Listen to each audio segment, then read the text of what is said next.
비바람이 앞길 막아도 나는 가리. 누구의 길을? 주의 길입니다. 주의 길. 하나님의 길을 가는 거예요. 우리 성도는 주의 길을 가는 것입니다. 눈물아가 앞길 가려도 나는 가리. 주의 길을 가리. 이 길은 무슨 길이에요? 영광의 길입니다. 이 십자가의 길이 영광의 길이라는 것이죠. 이 길은 승리의 길. 십자가는 승리의 십자가입니다. 나를 구원하신 주님이 십자가 지고 가신 길 나는 가리라. 이 십자가의 길을 가는 것입니다. 우리 모두가 다 그래요. 십자가의 길을 가는 것입니다. 험한 파도 앞길 막아도 나는 가리. 주의 길을 가리. 모진 바람 앞길 막아도 앞길을 가려도 나는 가리. 주의 길을 가리. 이 길은 무슨 길이에요? 고난의 길이에요. 십자가의 길은 고난의 길입니다. 이 길은 생명의 길이에요. 고난의 길이지만 또 생명의 길이에요. 이게 십자가이거든요. 나를 구원하신 주님이 십자가 지고 가신 길 나는 가리라. 주의 길을 가리라. 주님 발자취 따라. 주님 발자취 따라. 이 스티그마라고 하는 단어가 있습니다. 이게 이제 헬라어인데 스티그마라고 하는 것은 그 흔적이 흔적. 예수님이 남기신 흔적. 예수님이 남기신 발자취. 그 발자취를 따라가는 것이 우리 인생이에요. 발자취 따라 나는 가리라. 나는 가리라. 주의 길 가리라. 주님 발자취 따라 나는 가리라. 우리 사진 한 장 보여주시겠어요? 지난주에 신방을 하면서 참 여러 가지 마음이 교차되었습니다. 이곳에 잘 아시는 분이죠? 박태현 성도님이요. 제가 전립선 암 3기 수술을 받고 이분이 4기였습니다. 그때. 전립선 암 4기였어요. 그리고 이제 말기로 가서 지금 이제 뼈에 전이가 다 된 상태입니다. 한 3주 전에 제가 신방 갔을 때만 해도 소망을 가지고 그렇게 기뻐하셨습니다. 예배를 드리고 나와서 그렇게 기뻐하셨어요. 나도 이제 교회를 곧 가리라 이렇게 생각을 하셨습니다. 근데 3주 전에 길을 갔다가 넘어지셨어요.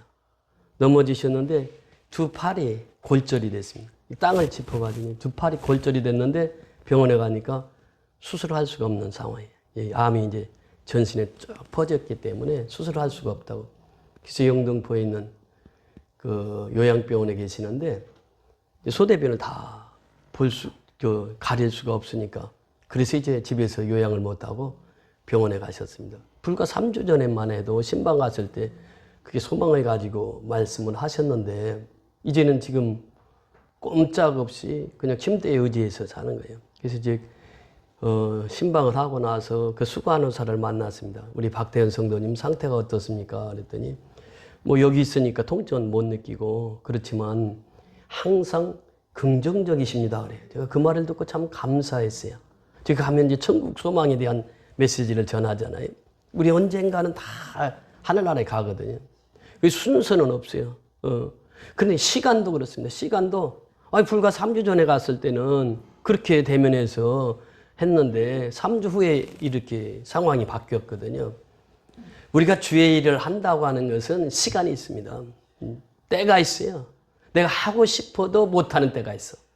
그러니까 그 시간, 순간순간 우리는 그 주의 길을 가는데 앞길을 막는 것이 너무 많아요.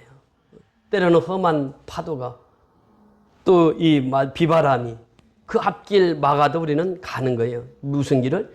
주의 길을 가는 거예요. 주의 길을. 이것이 바로 우리의 신앙이거든요.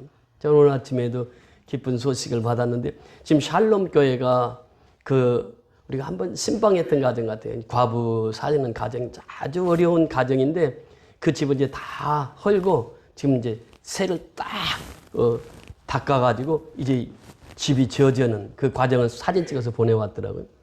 또 도순 선교연합교회가 지난주에부터 또 건축을 시작합니다. 거기는 그 25살 먹은 어머니가, 26살이구나. 세 자녀를, 그때 장로님이랑 같이 가서 지난 1월 달에 그 가족의 식구들을 만났습니다. 26살인데 애가 셋이에요. 근데 7살, 5살, 3살인가? 2살인가 그런데 그 2살, 3살짜리 이제 겨우 걸음마 하는 거예요. 남편이 25살, 1살 밑인데 마약에다 알코올 중독자예요. 그래서 지금 이제 감옥에 가 있는데 그러다 보니까 생계 능력이 안 되는 거예요. 그 집을 보니까 집이 다 쓰러져 가는 데서 애 셋하고 그 엄마가 살아가는 거예요. 지금 그 집을 헐고 지금 아주 깨끗하게 잘 짓고 있습니다. 두 집이 이제 32차 선교를 통해서 그렇게 이제 두 가정이 집을 짓고 있어요. 근데 지금이 어떤 상황입니까? 구테타 상황이라 지금 도순교회 같은 경우는 시민군하고 구테타군이 바로 옆에 있어요. 그래서 포탄이 나르고 그런 상황이거든, 지금. 그런데도 집을 지고 있어요. 사랑의 집 지키기를 하고 있습니다. 얼마나 감사해요. 우리가 주의 일을 간다고 하는 것은 때로는 고난이에요. 그 십자가의 길이거든. 근데 그 길이 무슨 길이라고요? 생명의 길입니다. 그렇기 때문에 우리는 그 고난이 닥쳐와도 우리는 그 고난을 묵묵히 이기고 나가는 것이에요. 저 뒤에 보면 사진이 두 사진이 걸려 있는데 하나는 탕자의 사진하고 하나는 최후의 만찬 사진이 있습니다. 그 최후의 만찬을 예수님께서 행하신 거예요. 지금 요한복음 13장에. 요한복음 13장부터 17장까지는 영광의 길이라고 말씀을 드렸습니다. 그래서 이 원문에 찾아보니까 그랬어요. Book of Glory라고 하는 그 13장부터 20장, 21장까지 요한복음 이 Book of Glory, 즉 영광의 책이다. 그리고 1장부터 12장까지는 Book of Signs, 그러니까 7가지 표적이 나타난 이 1장부터 12장까지입니다. 이 13장에 넘어오면은 최후의 만찬을 통해서 두 가지 예식을 해요. 첫째는 뭐냐? 우리가 조금 전에 성만찬을 행했는데 성만찬을 행하십니다. 성만찬을 행하시면서 예수님께서 말씀하시잖아요. 이것은 너희를 위하여 주는 내 몸이라 그래요. 내 몸이라. 이것이 떡을 떼면서 우리가 예수님의 몸을 떼는 기념을 하는 것이에요.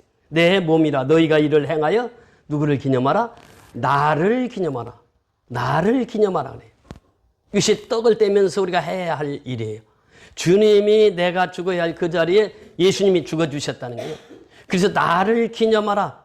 떡을 뗄 때마다 누구를 기념하라? 예수님의 육체를, 예수님의 몸을, 사룩스, 그 몸을 기념하라. 그런 뜻이에요. 그 다음에 잔을 들 때는 어떻게 되냐. 이 잔은 내 피로 세운 새 언약이라. 내 피로 세운 새 언약이라. 이것을 마태, 마가, 누가 공관복음서에서 기록하고 있습니다. 그러니까 공관복음서는 이 성만찬을 그렇게 중요하게 여겼어요. 그래서 새 복음서는 다 성만찬에 대한 예식이 나옵니다. 이 떡은 나를 기념하는 떡이다. 이 잔은 새 언약의 피다. 그래서 너희가 내가 올 때까지 이 일을 행하라. 나를 기념하라. 매주마다 예수님을 기념하라. 무슨 기념?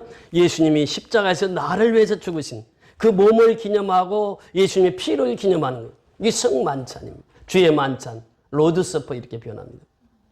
그런데 그때 예수님께서 또 한 가지 예식을 했습니다. 그것이 뭐냐면 세족식입니다. 세족식. 근데 요한 사도는요, 공관복음서에서 다 기록하고 있는 주의 만찬, 성만찬을 빼고 세족식을 집어넣습니다. 이것이 요한복음 13장의 내용이에요. 세족식을 할 때 예수님께서 제일 먼저 무슨 말씀을 하십니까? 내가 떠날 때가 됐다. 떠날 때. 무슨 때요? 글로리, 영광을 받을 때가 됐다. 영광을 받을 때는 무슨 때라고요? 십자가를 질 때가 됐다. 그러니까 요한복음 1장부터 12장까지는 3년 동안 예수님의 공생애를 기록하고 있습니다. 그런데 요한복음 13장부터 마지막 장까지는 불과 일주일 시간을 두고 기록한 것이에요.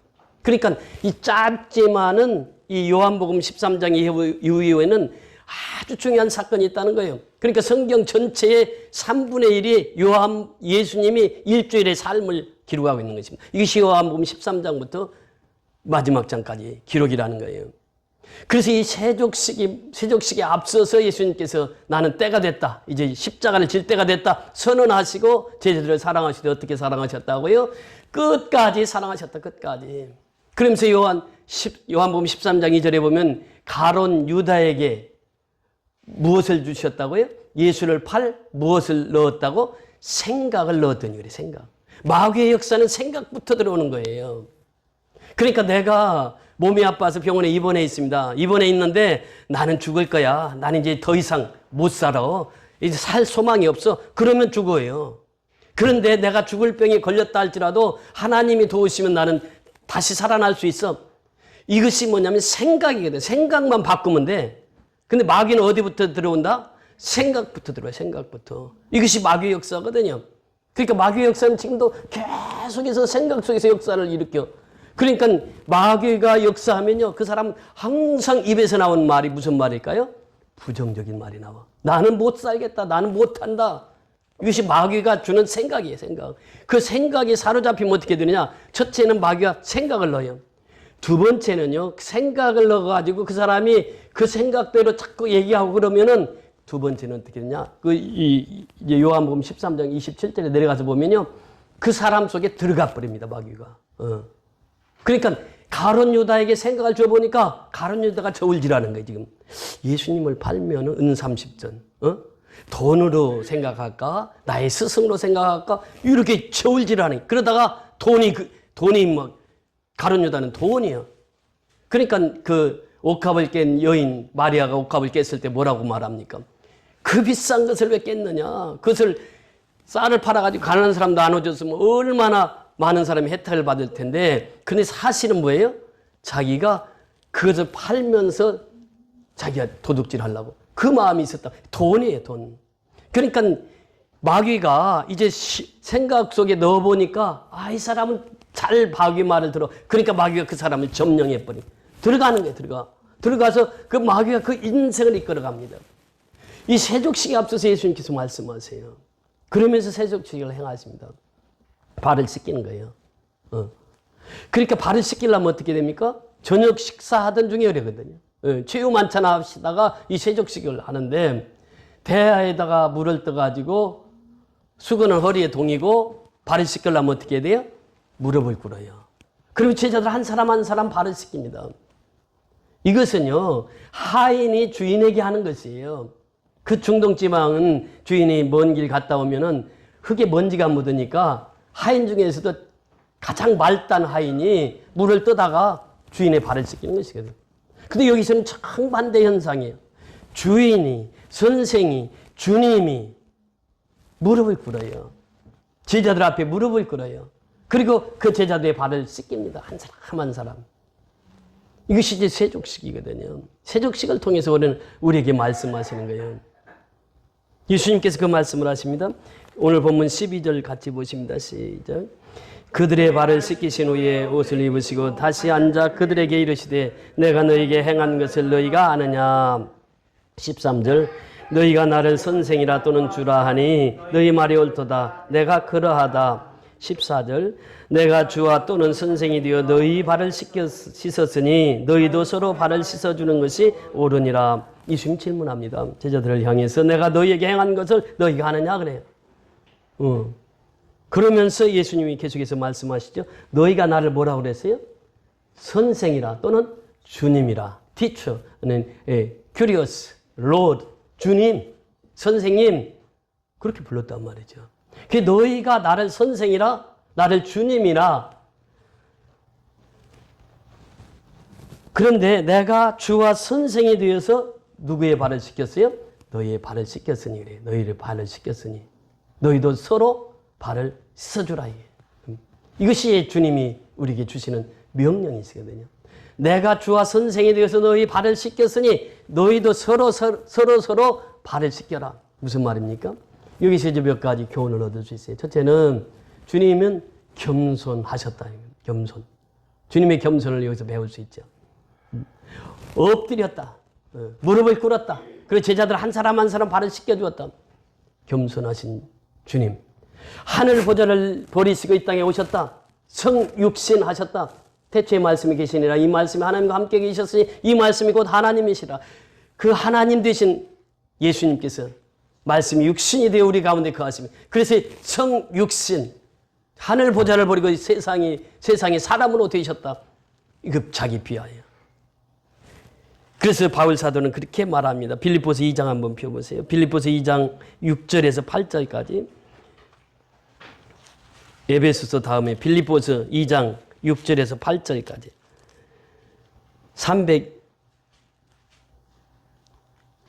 319페이지입니다. 빌립보서 2장 6절부터 8절까지 우리 같이 읽습니다. 빌립보서 2장 6절부터 8절까지 시작. 그는 근본 하나님의 본체시나 하나님과 동등됨을 취할 것으로 여기지 아니하시고 오히려 자기를 비워 종의 형체를 가지사 사람들과 같이 되셨고 사람의 모양으로 자기를 나타내사 자기를 낮추시고 죽기까지 복종하셨으니 그 십자가에 죽으심이라. 이것이거든요. 예수님의 겸손. 그는 근본 하나님의 본체시나 하나님과 동등됨을 취할 것으로 여기지 않았어요. 하나님과 예수님 똑같거든요. 본체의 본체.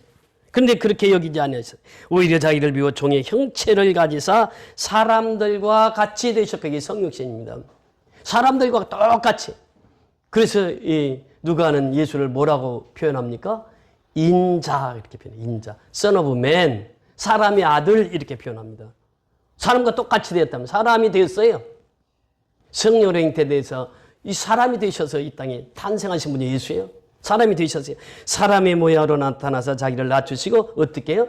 죽기까지 무엇을 하셨다고? 복종하셨어요. 그게 누구예요? 예수예요. 예수.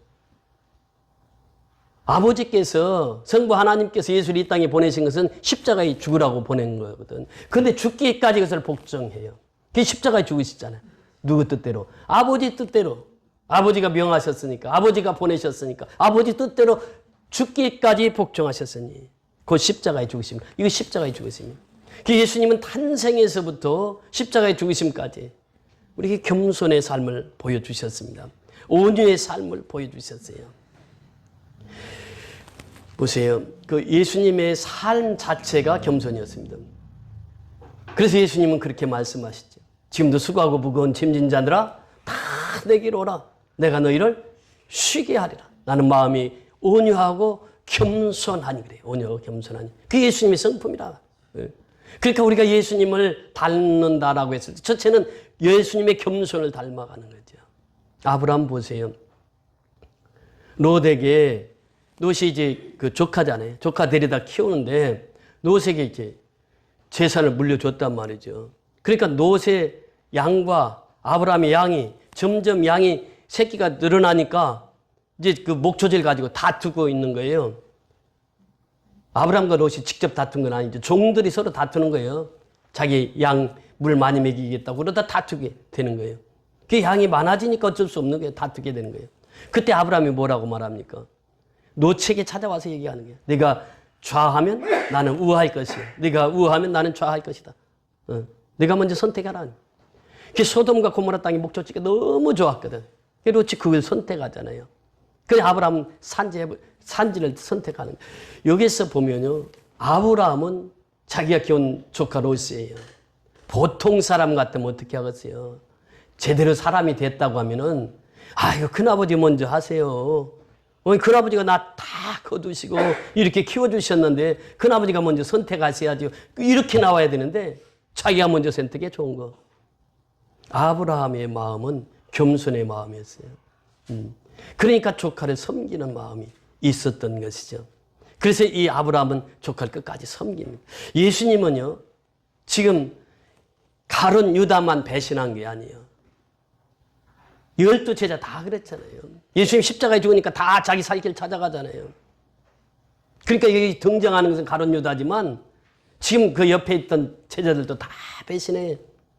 그런데 예수님께서 먼저 찾아가십니다. 부활하고 나셔서 제자들을 먼저 찾아가잖아요. 이 예수님의 마음이라는 거예요. 그래서 우리가 그 예수님의 마음을 본받자라고 하는 것입니다. 두 번째는 예수님의 섬김입니다. 예수님은 제자들 한 사람 한 사람 섬기셨어요.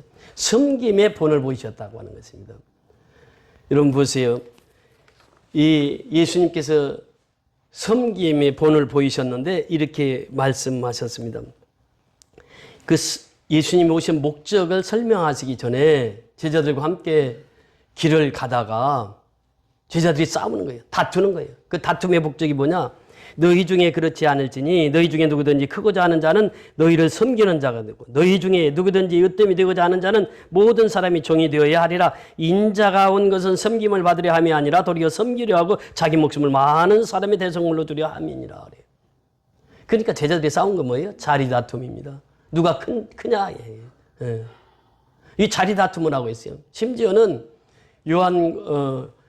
야고보와 요한의 어머니를 모시고 와서 얘기를 하는 게 하나는 우편에 하나는 좌편에 그러면서 또 예수님에게 로비를 하거든.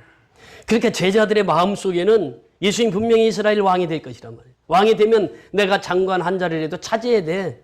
이것이 제자들의 마음이요. 그러니까 서로 다투는 거예요. 으뜸이 되고자 하는 거예요. 그때 예수님께서 하신 말씀이 무엇입니까?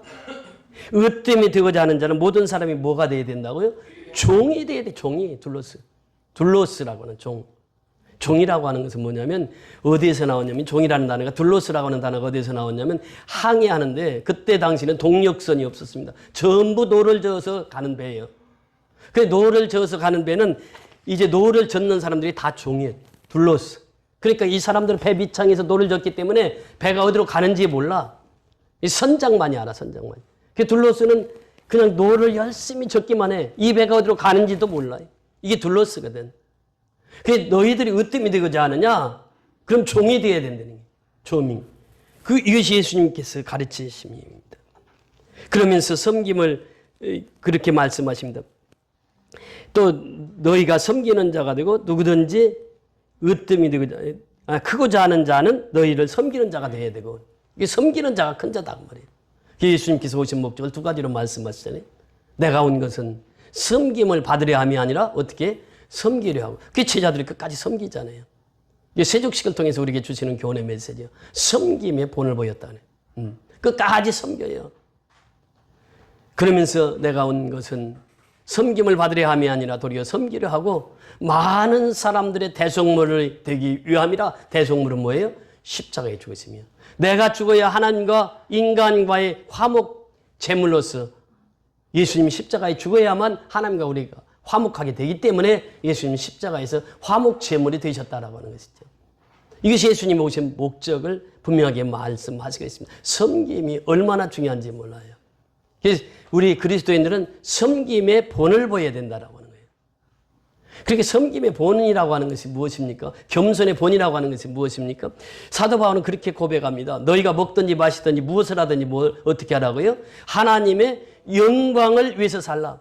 이것이 하나님을 섬기는 자의 삶이고 하나님 앞에 겸손한 자의 삶이 뭐냐? 하나님께 영광을 돌리며 살아가는 게 먹든지 마시든지 무엇을 하든지 그래요.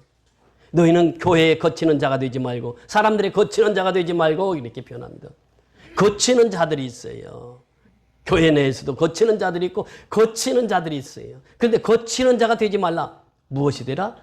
디딤돌이 되라. 디딤돌. 우리가 시골에 가면요 물 건널 때에 그 디딤돌이 있습니다. 왜 물을 건널 때 디딤돌이 있잖아요. 디딤돌이 있어야 물에 안 빠지고 가거든. 그러니까 우리 동네도 그 디딤돌이 있었고 다 시골은 디딤돌이 있어요. 디딤돌은 밟혀요.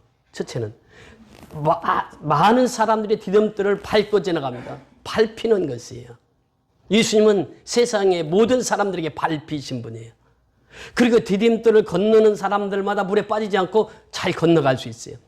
디딤돌이들은 거치는 자가 되지 말고 디딤돌이더라. 그러면서 예수님 바울 사도가 고백한 것은 무엇입니까? 많은 사람들의 기쁨이 되어서 살아가라는 거예요. 내가 기쁨이 되어서 살아가는 거예요. 내가 있으므로 동네 사람들이 다 나를 볼 때마다 기뻐해요. 내가 있으므로 교회가 기뻐. 내가 있으므로 예배가 즐거워. 내가 있으므로 하나님 기뻐하셔. 모든 사람에게 기쁨이 되어 살아가라는 것이거든요. 그러면서 자기의 유익을 굳지 말고 누구의 유익을? 다른 사람들의 유익을 위해서 살아. 이것이 그리스도의 삶입니다. 이것이 겸손한 자의 삶이고 섬김의 본이 되는 자의 삶이라고 하는 것이. 그래서 섬김의 본이 되는 사람은 자기 유익을 먼저 구하지 않아요. 다른 사람들의 유익을 먼저 구하는 자예요. 그러면서 그들을 구원에 이르도록 하라 그래. 구원에 이르도록. 핵심은 여기 있거든요. 그들을 섬겨서 그들에게 겸손하여서 그들을 구원시키는 데 목적이 있다는 거예요. 이 섬김의 본, 겸손의 본은 그들을 구원시키기 위해서 그렇게 하라, 그렇게 살라 그 말이에요. 그래서 바울이 고백한 것이 그 유명한 고린도전서 11장 1절의 말씀이 내가 너희는 나를 본받는 자가 되라. 이 선언한 것이 바울이. 우리는 예수님의 겸손의 본을 받아야 되고 예수님의 섬김의 본을 받아야 된다고 하는 것입니다. 장기려 박사라고 하는 분 부산에서 복음병원을 하시면서 참 많은 사람들에게 그 어려운 환자들을 다 치료하십니다. 한 번에 수술을 했는데 이 환자가 돈이 없어요. 돈이 없으니까 너무 고민이 되고 그냥 매일 울은 거예요. 퇴원을 해야 되는데 돈이 있어야 퇴원을 하지. 그게 장기려 박사가 몰래 가서 면담을 했어요. 그랬더니 나 돈이 없어서 태어날 돈이 없어서 이러고 있다고. 그러니까 장기래 박사님이 저녁에 12시에 어디로 나오라고 병원문을 열어줬어요. 열어주고 빨리 가라고 도망가라고. 그래서 돈 없는 사람 그렇게 해서 치료를 합니다. 한두 사람을 이렇게 치료한 게 아니에요. 그분이 소천한 날이 크리스마스 날이. 그분을 이제 장례를 집례하신 분이 지금도 살아계십니다. 산정은 교회라고. 그분이 이제 장례를 집례하는데 그분이 이제 묘비에 나는 그리스도를 섬기는 자다. 이것을 이제 묘비에 써달라고 그래서 이제 묘비에 써주셨는데 이분이 그렇게 섬기면서 하는 말이 있었어요. 내 자녀가 지금 오남매가 북한에 살고 있는데 이들이 내가 직접 케어할 수가 없고 내가 직접 돌볼 수 없으니까 이 가난한 사람들을 돌보면은 하나님께서는 분명히 내 자녀들도 잘 되게 할 것이다. 그래서 산정인 교회 목사님이 북한에 이제 요즘에 소식이 다 오고 하거든요. 다 보니까 교수, 의사, 오남매가 다 그렇게 잘 된 거예요. 아버지 한 사람의 헌신을 통해서. 그리고 주기철 목사님 같은 경우 보세요. 끝까지 예수님을 부인하지 않잖아요. 손양원 목사님. 자기 두 아들을 공산당에 와서 죽였잖아요. 그 자기가 공산당에 총에 맞아 순교하면서까지 끝까지 사랑의 원자탄으로 우리에게 본을 보여주신 분이에요. 사실은요, 한국교회가 이렇게 성장할 수 있었던 것은 주기철 목사님의 피 흘리심과 손영한 목사님의 사랑의 원자탄 그런 위대한 믿음의 종들이 있었기에 이 한국교회가 이렇게 서게 되었다는 것이죠. 그러니까 우리가 섬김의 본은 그분들을 통해서 우리에게 보여주시는 것입니다. 그래서 오늘 본문에도 그 말씀을 하시잖아요. 우리 본문으로 다시 돌아오면 15절 같이 보세요. 15절 시작. 내가 너희에게 행한 것 같이 너희도 행하게 하려 하여 본을 보였노라. 내가 너희에게 행한 것 같이 그래. 행한 것 같이 너희도 어떻게 하려고 행하게 하려 하여 본을 보였노라. 그래요. 행해야 된다는 거예요. 기독교는요. 행함의 종교입니다. 말의 종교가 아니라는 거예요. 말은 누구나 다 할 수 있지. 행함이 중요한 거예요. 행함이. 행하기 위해서. 그래서 야고보 사도는 그러잖아요. 행함이 없는 믿음은 무슨 믿음이라고? 알기는 우리가 잘 알아. 근데 실천은 어려워. 실천은 어려워. 근데 행함이 있는 종교예요. 이것을 예수님이 말씀하신 거예요. 너희도 이와 같이 행하게 하려 하여 내가 본을 보였노라 말씀하십니다. 그러면 16절에 뭐라고 말씀하십니까? 시작. 내가 진실로 진실로 너에게 이르노니 종이 주인보다 크지 못하고 보냄을 받은 자가 보낸 자보다 크지 못하나니 이 너희가 이것을 알고 행하면 복이 있으리라. 알고 행하면 뭐가 있다고요? 복이 있어요. 근데 첫째는 알아야 돼요. 무엇을? 성경을. 무엇을? 하나님의 말씀을. 무엇을? 그리스도의 메시지를. 알아야 돼. 알아야 돼. 시골에도 면장하려면 뭐에 면장한다고 그랬죠? 알아야 면장해. 그러니까 우리가 알기는 기가 막히게 잘한다. 알아야 된다. 첫째는 알아야 돼. 예수가 누구냐? 이것을 요한복음 1장부터 12장까지 I am who I am. 에고 에이미. 나는 이다라는 선언을 통해서 예수를 알아야 된다면 예수를 알아야 알고 행해야 돼. 알고. 모르고 행할 수 없잖아요. 알아야 행할 수 있다는 거예요. 알고 행하면 너에게 무엇이 있다? 복이 있다. 복이 있다. 세상 지구촌 누구나 복을 받기를 원합니다. 중국에 가도 복복자를 거꾸로 이렇게 써붙여놓고 일본에 가니까 일본에도 복복자 써놨지. 스리랑카 가도 세계 어떤 민족도 복받기를 원해요. 누구나 다 복받기를 원해. 그런데 어떻게 하면 복을 받을 수 있다고요? 알고 행하면 복이 된다. 알고. 이 세속시를 통해서 우리에게 주시는 교훈의 메시지거든요. 예수님께서 하셨어요. 예수님께서. 제자들이 발 씻기 위해서 무릎을 꿇잖아요. 예수님이. 메시아가 하나님이 사람 앞에서 무릎을 꿇어요. 예수님이 행하심 아니에요. 그러니까 너희도 나를 알고 행하면 너희가 복을 받으리라 이렇게 말씀하십니다. 그래서 우리가 성경을 매일처럼 가까이 해요. 성경을 읽으면 읽을수록 그것이 뭐예요? 하나님께서 나에게 주신 사랑의 편지예요. 연애 편지란 말이에요. 이게 성경이. 하나님이 내가 너를 사랑한다고 하는 그 편지가 뭐냐? 성경이라, 성경. 그러니까 성경을 읽으면 읽을수록 어때요? 자꾸 읽고 싶은 거예요. 성경이 깨달아지면 그렇습니다. 우리가 성령을 받으면 그렇습니다. 성령 충만함을 받으면요, 그 말씀을 사모하는 것이 마치 사슴이 시냇물 찾기에 갈급함처럼 말씀을 하루도 안 읽고는 견딜 수가 없는 거예요, 우리가. 그러니까 이 말씀이 복을 받은 사람은요, 최고의 복을 받은 사람이요. 말씀을 자꾸 사모해. 말씀을 읽기를 원해. 그러면서 그 말씀을 읽고 예수를 알면 그대로 행해 또. 이것이 복이란 말이에요, 이게. 17절의 말씀입니다. 18절 보세요.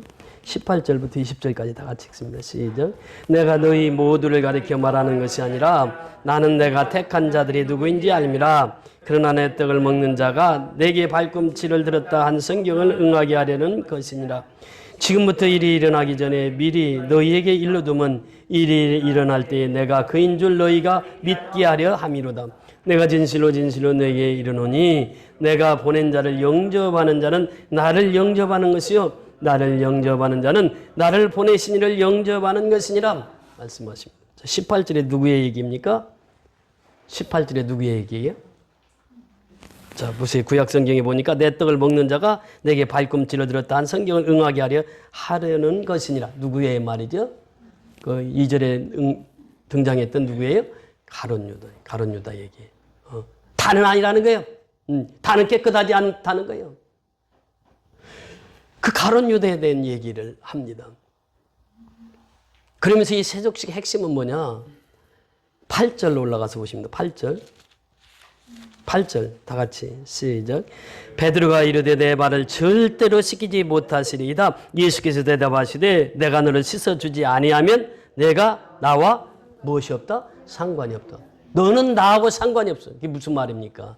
세족식의 가장 핵심 포인트는 여기 있어요. 베드로는 그랬거든. 내 발 절대로 씻기지 못합니다. 그러니까 내가 너를 씻지 않으면 너와 나가 뭐가 없다고요? 상관이 없다. 관계가 끊어진다. 하나님과 관계가 끊어지는 것을 뭐라고 말합니까? 그게 뭐예요? 하나님과 나와의 관계가 끊어져서 단절돼서 그게 뭐예요? 죽음이 죽음. 죽음이라는 게 죽음. 그 세족식의 의미는 여기 핵심 포인트거든요, 지금. 너와 내가 상관이 없다는 게, 죽는다는 게 죽음. 상관이 없다고 하는 것은. 그러니까 세족식의 의미는요, 지금 이 성찬식 의미만큼 중요한 것이에요. 그래서 요한 사도는 성찬식 대신에 세족식을 넣은 것은 너 내가 안 씻으면, 내 발 안 씻으면 너는 나하고 상관이 없어. 너는 하나님의 백성이 될 수 없는 자야. 자격이 없는 자야. 그러니까 베드로가 어떻게 해요? 여기 손까지 발까지 다 씻겨달라고 그러죠. 여기에서 핵심은 바로 그것입니다. 상관이 없다고 하는 거예요. 발을 씻기지 않으면. 그 예수님의 십자가는 바로 그것을 우리에게 말씀해 주시고 있거든요. 세족식의 핵심은 십자가예요, 십자가. 십자가를 통해서 우리는 하나님과 상관이 있게 된 것이에요. 하나님과 관계가 되게 된 것이고, 하나님과의 그 화목 제물이 된 십자가를 통해서 우리는 하나님과 화목하게 되었다는 것이에요. 이것을 핵심 포인트로 말씀하시고 있습니다. 그래서 예수님은 십자가에서 본을 보이신 거예요. 이것이 바로 세족식의 핵심 포인트라는 거죠. 내가 발을 씻기지 않으면 너는 나와 상관이 없다는 거예요. 그러니까 우리가 이 예수님의 섬김의 본을 보면서, 겸손의 본을 보면서 그것이 귀결은 어디로 가느냐? 십자가로 가네, 십자가. 십자가를 통해서 너와 내가 상관이 있게 되는 거예요. 내가 나와 형제가 되는 거예요. 너와 내가 하나님의 자녀로서 살아가는 거예요. 그래서 너희가 서로 발을 씻겨주라 그래요. 서로. 이것이 이제 예수님께서 우리에게 주신 메시지입니다. 그래서 중요한 것은 그렇습니다. 이 발 씻김의 교훈을 통해서, 또 세족식을 통해서 예수님께서 하시고자 하는 메시지는 바로 본을 보이셨는데, 첫째는 겸손의 본이요, 섬김의 본이요, 저 십자가에서 본을 보여주셨다고 하는 거예요. 십자가를 통과하지 않고는 너와 나는 상관이 없다는 거예요. 십자가를 통해서 우리가 관계를 맺고 하나님의 자녀가 되고 하나님의 자녀로서 살아가게 되었다라고 하는 사실입니다. 그래서 우리가 늘 그 예수님을 영접하고 내 마음속에 영접하고 그 예수님이 나를 통치하고 나를 다스리고 나를 인도하는 그 예수님이 되었을 때 우리는 하루하루를 승리하며 살아가게 될 줄 믿습니다. 할렐루야. 고맙고 감사하신 아버지 은혜를 감사를 드립니다. 오늘도 예수님께서 우리에게 본을 보여주셨습니다. 겸손의 본을 보여주셨습니다. 하나님으로 이 땅에 오셔서 사람이 되어서 사람의 한 사람 한 사람 제자들의 발을 씻겨주셨습니다. 무릎을 꿇었습니다. 허리에는 수건을 들고 대야에 물을 떠서 제자들의 발을 한 사람 한 사람 씻겨주셨습니다. 겸손의 본, 섬김의 본을 보여주셨습니다.